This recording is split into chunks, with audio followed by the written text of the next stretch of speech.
Ruben Amorim's job is in danger. I tell you, it's my opinion, but at the end of it all, you'll come out and obviously agree with me that the job of Ruben Amorim is in danger. And guys, I know where you stand. I love Ruben Amorim. He's a very good manager, like others have been here. From Louis van Gaal, Jose Mourinho, Ole Gunnar Solskjaer, Ralf Rangnick, Eric Ten Hag, and the man known as Ruben Amorim, that he is really managing the club of Manchester United right about now. So very many people are really worried of those signings that you're supposed to make. And if you really watched me throughout the entirety of last season, you know where my concern was. My concern was so much onto the following. The central attacking midfield needed a reinforcement depending on who is leaving and who is not leaving. And if Garnacho was not leaving, then United needed only one. But if Garnacho is leaving, we need two. And that's why Matheus Cunha is already in, and also the other player called Bryan Mbeumo. He's really one of those that United want to bring in to obviously reinforce that attacking phase of the two number 10s in the system of Ruben Amorim. Now, the other position I talked about was the central midfield. We need a midfielder who is obviously going to do what we call the number 6 role. Because for me, I believe that our ideal double pivot should be having in Emmanuel Ugarte and a player like an Edison or a Paulinho, because Casemiro is unreliable. You understand? How sure are we that he's obviously going to be performing at the same levels like he ended last season? Because towards the end of last season, Casemiro was one of those players that really went ahead to really look exceptional. You can all agree with me. He looked exceptional. He was all going, and he gave in his best as a player for the side of Manchester United. So, Ruben Amorim, why do I say that his job is in jeopardy? Question marks. One, if in the situation of Ruben Amorim, you wouldn't like to start this season like you ended it, you can't tell me that a mere Matheus Cunha coming in through who gives United huge hope that we can obviously prosper. If we are to fight and really get back in the top 4 positions of the Premier League, we need to start off on a high. You know, we need to see to it that our manager doesn't really be on pressure. For example, if you know the game that you're opening up with, we're opening up against Arsenal at Old Trafford. Big game, but the team we are yet to face has signed the following players: Kepa Arrizabalaga, Noni Madueke, they have Zubimendi and Nogard. You know, even when they hadn't signed a player, they were better than us, because we finished, I think, 15th and Arsenal finished second. That means the club was already better than us. You understand? So as it stands, we need to face reality. We need to come out and really face reality and ask ourselves, what do we need to do? When you look at Arsenal, they still want a Victor Gyökeres added on their squad. They want an Ebelechi Eze. They want a Mosquera. And they want a player known as Rodrigo. So, and I tell you, 90% of those players will be at Arsenal before the start of the season, or before Man United plays against them at Old Trafford. Now, if Ruben Amorim loses to Arsenal, right, on the 17th of August, you know what will happen. Media will be like, this one is not obviously going to last here for a full season, because he was here for a half season and he was given the honeymoon and his season starts in now. So, however much we are having all those players available, you don't know who is obviously going to be injured or not. Because if you're having Onana in goal, the back three, you obviously get in Matthias De Ligt at the center, you know, Lisandro Martinez on the left of the 3-man central defense, Mazarawi on the right of the 3-man central defense. Then you get to the right wing back, you play there Amadi Diallo, Left wing back, Patrick Dogu. In the double pivot, you get in a Casemiro and Manuel Ugarte. Then Bruno Fernandes and Matthias Cunha playing at the two number 10s. And then Rasmus Højlund or Joshua Zirkzee leading the line. That can be a very good team. But ask yourself, if one of those is really having a problem, who else will come off the bench to obviously give you more as that player is really giving you? That's why I tell you, we need a CDM and we need a Brian Mbeumo. If we get those two players in, I'll tell you, Ruben Amorim's season will obviously have a very good spark. Because if you're having another CDM, like maybe an Ederson, you can take off Casemiro and get that CDM on, and take off Casemiro. You understand? So, Manchester United has a lot to do with what we call reinforcing the squad. Because if all those players were robots, United can really have a very good season. But these players will obviously get injured. And that's where people get it wrong. Players get injured. That's why we need players in every position. When you look at the center forward, I think we're having very many options. Rasmus Højlund, Joshua Zirkzee, Matthias Cunha, and Chido Obi Martin. Those are 4 players that can easily lead the line for the club of Manchester United. Now, creative first. Mount, Kobe Mainoo, Amadi Diallo, Bruno Fernandes, Matthias Cunha. Right? They're there. But does the manager trust them? Does he trust them? That is really the huge question that you have to look at in here and ask, because I told you the first 8 games have to play Arsenal, Man City, Chelsea, and Liverpool. Now, do you think that we can really get results from those games? And if at all you get results from those games, do you think we can obviously win against Fulham away? For Burnley at Old Trafford, I think we can beat them. Brentford away, getting away Mbeumo, Wissa. I think it can be one of those teams that we can obviously go away and really get. So for me, in that first 8 games, I really see 3 games that we can obviously win. And by the way, there are 2 that we are hosting at Old Trafford, Burnley and Sunderland. But Fulham away, Brentford away, I don't see ourselves really collecting points. And that is where my worry comes in through. Because the formula is very simple. That is it. I've already told you, the formula is very, very, very simple. And how is it very simple? If you want United to be transformed, they have to do one thing. Let them keep Ruben Amorim on the job. Let Amorim be here for like 5 seasons.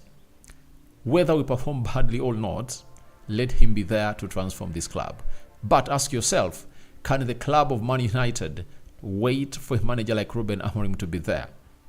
If he's not really delivering and they're really looking at the progress, I don't think they can.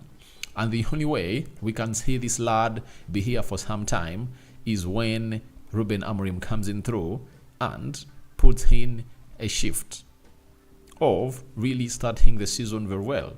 Like, let Arsenal come to Manchester United, hammer them, go out to Fulham, get 3 points, come back at Old Trafford, beat Burnley, go to Man City, maybe get a draw, host Chelsea, beat them, play out Brentford, beat them, beat Sunderland, and get Liverpool. And even if you really got a draw, that means in 8 games, you would have gone ahead to really get 6 wins and 2 draws. Those would be 14 points. And if at all in 8 games you're having 14 points, I guarantee you 100% you'll be in the top 4. But can it happen when the manager hasn't gone ahead to get his players on time? Because teams like Man City, in January they signed 4 players. Marmoush, Nico Gonzalez. They brought in Kushanov, and they also got in Victor Reis. Winter transfer window, they've gone ahead to bring in Ryan Cherki, Reinders, Alturinori, and a goalkeeper. Those are 4 players they've gone ahead to add to their squad. And remember, I'm talking about Man City, who are really miles away from where United is. We are really looking bad. So, I don't want to come here and really tell you that we can really stretch any further. I don't see ourselves stretch any further to create what we call the best of the best for the club of Manchester United into what we dream to be. Let's go to Chelsea. Chelsea are into the finals of the FIFA Club World Cup. They've so far brought in Liam Delap, who was supposed to come to Man United, but they won the race. Then João Pedro is in, and Gittens is also in, and they're looking in for like 1 or 2 signings. That is Chelsea for you. For the outgoings, they are doing great, and for the incomings, they are doing great. And remember, that team was better than us last season, but they are reinforcing, and we are not reinforcing as they are doing. For Liverpool, they've brought in Coquets, left back. They've brought in Florian Wirtz. They've brought in Frimpong, and they're still chasing in for forward. That is Liverpool for you. Those are teams that we are set to face in the first 8 games of the season. And they are really going to be meaning a lot, because if you remember very well, at what match was Erik ten Hag sacked? I think it was match day 8. You understand? So, 8 games, action-packed. Will Ruben Amorim save his job? Because losing to Man City and so on and so forth doesn't get you sacked. Losing to Arsenal doesn't get you sacked. But losing to teams like Nottingham, Brighton, Brentford, Fulham gets you sacked at the club of Manchester United. So, when I saw Rio Ferdinand today fume that he needs to see to it that United brings in players, I was like, he knows what United are really capable of doing. You understand? United are really capable of going in through and putting in a sack, And Ineos is trigger happy. We all know that. And I don't know when they'll learn to obviously get us to where we deserve to be. And from the day one, I've already told you, sacking Erik ten Hag was not a solution. And we went ahead to say to it that United looked bad when Amorim came in through. You understand? Even the new manager bounce never reflected, not at any one point. So, this is where I ask the fans of Man United that what is crossing your mind when it comes to who should really turn United to where they're supposed to be? Because the players are there, but do they meet what we call the modern game requirements? That is it. Do they have the ingredients of the modern game? That is the huge question that everyone should be looking at and ask. That we have players, they are not bad, but can they really take us to where we want to be? You get? That's the huge question that we have to ask in here as a club of Manchester United. So guys, thank you for watching it through. I'd like to hear from you, and I'll be eager to hear from you. Nas says, hi brother. Hey Nas, for watching it through. I don't know what your thoughts are about Ruben Amorim's job being in Jeopardy, because the board is not really getting him the players he wants. Because if the board was really very operating, what they would have gone here to do first: 1, get in. If you know you don't have money, then you needed to work your head out or your ass out to get in players to get these players out. Garnacho wouldn't have gone ahead to be returning to Carrington. Rashford wouldn't have gone ahead to be returning to Old Trafford. And some of you might be saying there was no time. The season ended on I think the 27th. And after the season ended on 27th, that meant that all those players that were not wanted were known by the manager and the board. They would have gone ahead to say, Alejandro Garnacho, you're having, because they returned on the 7th, you are having 3 weeks to obviously leave, and they would have gone ahead to use those weeks to obviously get this deal done and dusted, but nothing has gone ahead to be done. The other is all about a player called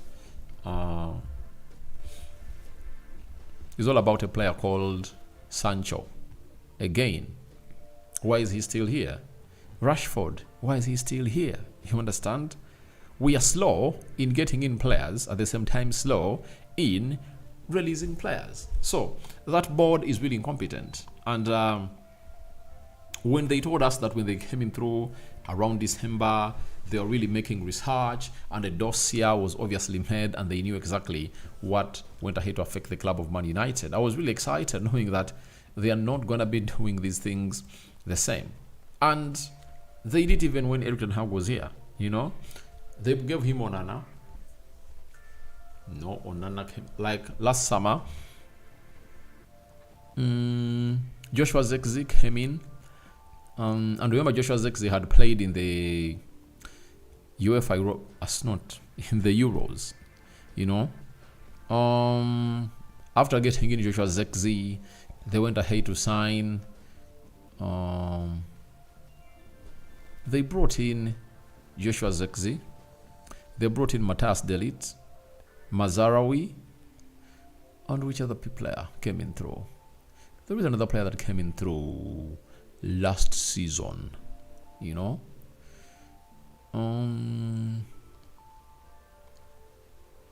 Who was he? But they really delivered those players late because Mazarawi, Ugarte also came in late. So I don't understand how they do business. Why don't they really sell these players and see to it that we really get up and running as a club of Man United? So guys, I think that's my opinion, and that's what I really had in my mind. I don't know what your thoughts are. Do you think his job is in danger or not? Because when you look at the fixture, it's not friendly at all.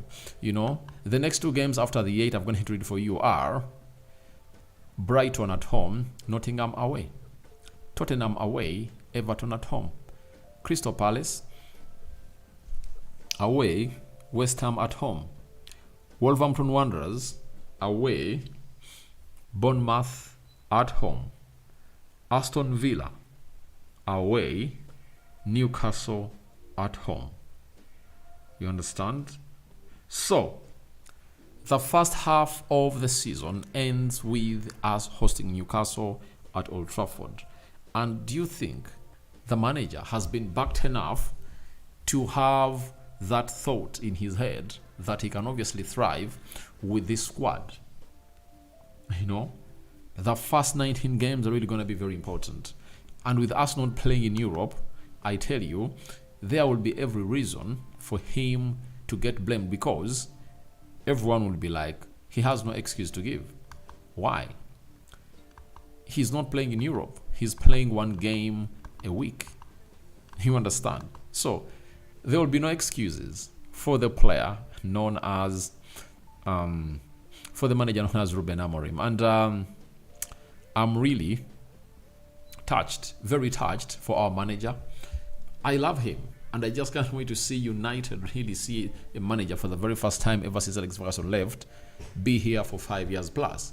Remember, Moyes never lasted a season. Louis van Gaal was sacked at the end of the 2nd season. He never even started the 3rd season. Jose Mourinho sacked in the 3rd season.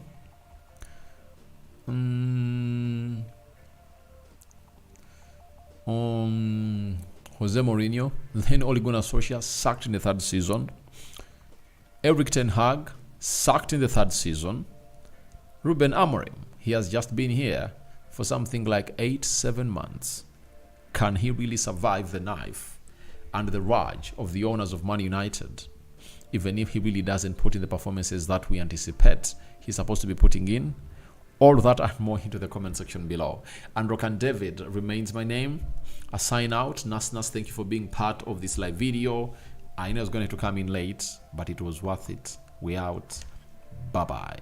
But I went ahead to obviously see a comment that I couldn't leave unattended to, and that is Nani says, RD, what is happening with Man United? Up till now, we are looking for one player. Yeah, that is the most irritating bit of it all. Till now, Mbeumo today has marked the 37th day when we are chasing in for the signature of Brian Mbeumo. You know, that's how bad it is, and that's how it's looking for the club of Man United. So thank you very much. But that's what I've already gone ahead to explain in here. And one of the things I'm really thinking that my manager is being set to fail. Why blame Amorim? Have you been watching the video? I haven't gone ahead to blame Amorim. I'm taking all the blame to the board because I know Amorim is a good manager. And I'm not blaming Amorim. I'm blaming the people that are supposed to provide this manager with the players that he wants, because they haven't gone ahead to do enough to see to it that our manager is in a strong position possible to compete favorably in the Premier League season that has four games of four of the best teams in the league in the first 8 fixtures: Arsenal, Man City, Liverpool and Chelsea. Can he really survive the wrath of these teams when he has not gone ahead to be backed like he's supposed to be backed?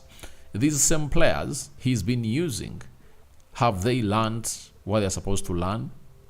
All that and more into the comment section below. Thank you, Naz. Thank you, Anani. Thank you, Mala. For the very last time, I'm out.